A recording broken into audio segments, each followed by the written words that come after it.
Inside our body, we have many different types of exergonic and endergonic reactions. Now, we know to basically calculate, to determine whether a reaction is actually exergonic or endergonic, we have to calculate what the Gibbs free energy is of that reaction, because ultimately, it's the Gibbs free energy value that tells us whether a reaction is spontaneous or non-spontaneous. Now, the mathematical equation that allows us to actually calculate the magnitude of Gibbs free energy is this equation here. So the Gibbs free energy of that particular reaction under those conditions is equal to the Gibbs free energy under standard conditions when the concentration of products and reactants is equal to 1 molar plus this entire quantity, so 2.303 times R, T log Q, where R is simply the gas constant, T is the temperature in Kelvin, and Q is the reaction quotient, and that tells us the ratio of the concentration of products to the reactants. Now, what exactly is the meaning of delta G? Well, delta G tells us the amount of free energy that is produced or used up when a chemical reaction takes place under certain conditions. So if a chemical reaction takes place and it releases Gibbs free energy, that reaction will have a negative delta G value, and such a reaction is said to be spontaneous, exergonic. And so this reaction releases useful energy that can be used to power other processes and reactions inside our cells and inside our body. Now, if the delta G is positive, what that means is that particular reaction will be endergonic, non-spontaneous. And a positive delta G means we have the input energy for that reaction to actually take place. And in fact, inside our body, we can use exergonic reactions to produce energy, and then that energy can be used to carry out endergonic reactions. Now, what about when the delta G is 0? Well, when the delta G is 0, that means our reaction has achieved equilibrium. And this Q value will become a K, the equilibrium constant. Now, what about the delta G with this degree symbol? What's the meaning of this quantity? Well, this describes the free energy value of the reaction under specific conditions called standard state conditions. And this describes conditions when the concentration of the reactants and products is equal to 1 molar. Now, to see what we mean by that, let's take a look at the following graph. So, this energy graph basically contains the y-axis, that's the Gibbs free energy, and the x-axis is the reaction progress. And in this particular example, I used this chemical reaction. So formic acid associates into the conjugate base and produces the H+ ion. Now, let's suppose the concentration of this is 1 molar and the concentration of these two products is also 1 molar. So when this is the case, we see that when 1 mole of formic acid at a concentration of 1 molar transforms into 1 mole of conjugate base and 1 mole of H+ ion, which are also at a concentration of 1 molar, then we see the delta G between the products and the reactants is given by 21.3 kilojoules or 21,300 joules of energy. Now, because the energy, the free energy of the products is higher than the free energy of the reactants, that means this reaction is endergonic. And so we need to input 21.3 kilojoules of energy to actually drive this reaction in the forward direction. So this reaction, as described here under standard conditions, is endergonic, it's non-spontaneous, it's reactant favored. And this is in accordance with the fact that formic acid is a weak acid and will not dissociate to a very large extent.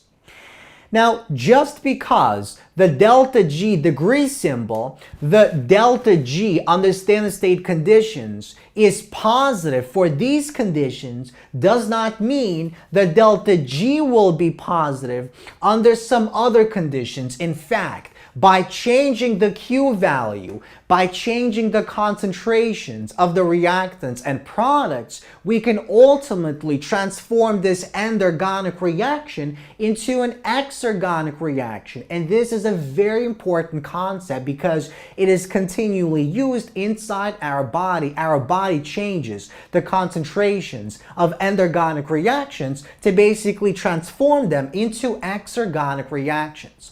Now, if we look at the following equation, this equation tells us exactly that. So what the equation tells us is, if this quantity is positive, then this doesn't necessarily have to be positive. If this is positive, but this entire term is more negative than this is positive as a result of this Q value, then a positive quantity plus a negative value that is greater than this in magnitude will give us a delta G that is negative. And it's this delta G, it's the sign of this delta G, not this one, that ultimately dictates whether reaction is actually product favored or reactant favored. And to see what we mean by that, let's carry out the following calculation. So in this particular case, we know that delta G, steady state condition, is equal to 21.3 kilojoules.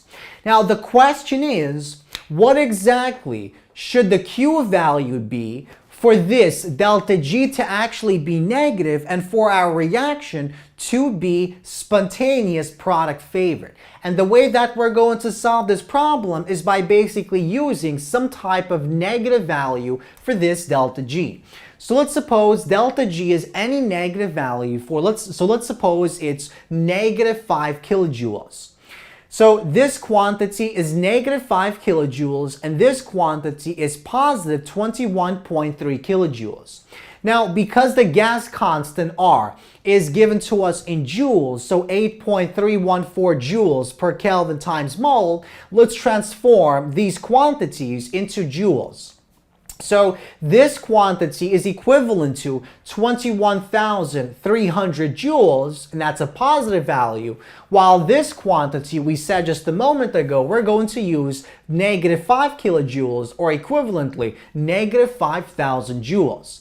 Now the goal is to ultimately calculate what the Q value has to be, what the ratio of the concentrations of the products to the reactants has to be for the reaction to actually be product favored, for this to be negative 5,000, a negative value. Now notice we could have also used negative 5 joules or negative 1 million joules. Basically any negative value here works because any negative value means this reaction will be spontaneous under that Q situation, under that concentration of products and reactants. So if we take this equation now and solve for a log of Q, we get that log of Q is equal to, so this term is brought to this side, so it's this minus this on the top, and then we divide by this quantity, so 2.303, then the gas constant is 8.314 joules per mole times Kelvin,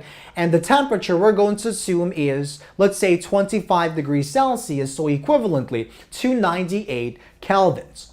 Now, if we solve for Q, we get that Q is equal to 10 to the power of this ratio.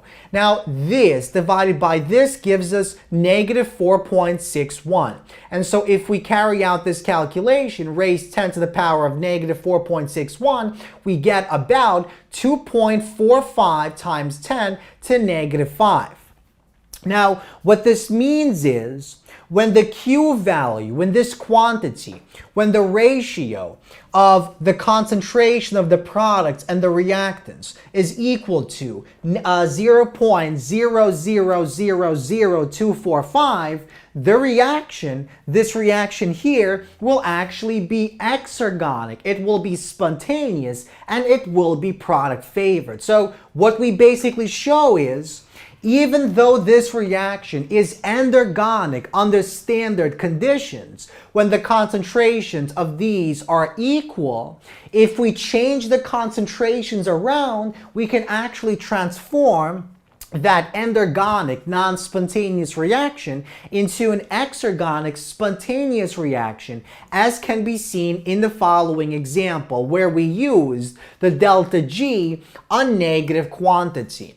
So ultimately, it's the delta G that determines whether our reaction under those concentration conditions and that temperature value is actually spontaneous or not. This doesn't necessarily have to be negative or positive. It doesn't matter what this is. It ultimately matters that this is a negative value to actually dictate spontaneity. And this concept is important because in our body can change the concentrations and therefore transform these endergonic reactions into exergonic spontaneous reactions, as we'll see when we discuss processes such as the Krebs cycle, glycolysis, and so forth.